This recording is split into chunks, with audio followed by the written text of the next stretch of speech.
Ate, gusto ko sabihin mo sa akin na mahal mo ko. Wala ka mapapala sa akin. Ate, kinakausap kita. Ang unfair mo eh. Ang unfair mo. Hindi naman ako lumapit sa'yo eh. Ikaw yung pumasok sa buhay ko. You made me fall in love with you. Tapos ganito na lang. Iwan mo na lang ako sa ere, ha? Iyan, hindi kita pwedeng mahalin. Dahil ikaw pumatay sa nanay ko. Ikaw ang nakapatay sa nanay ko. Hindi totoo yan.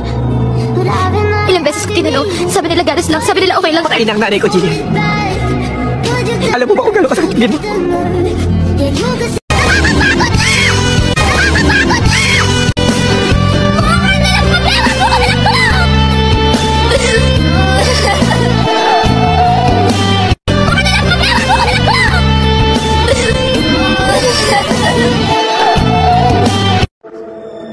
Hindi mo alam kung anong sinasabi mo.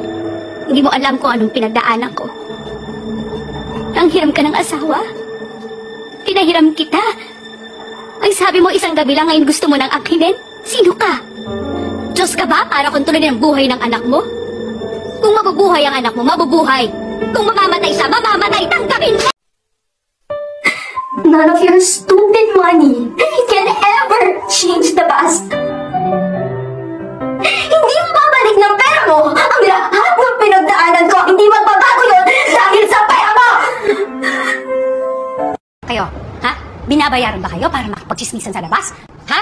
Kung ano-ano kwento yung mga pinagkukwentuhan nyo dyan? Ang klase kayo? Ha? Manang, siguro ikaw pa pagsimuno ng mga chismis na to, no? Pigilan mo yung mga bibig nito. Mas kayo!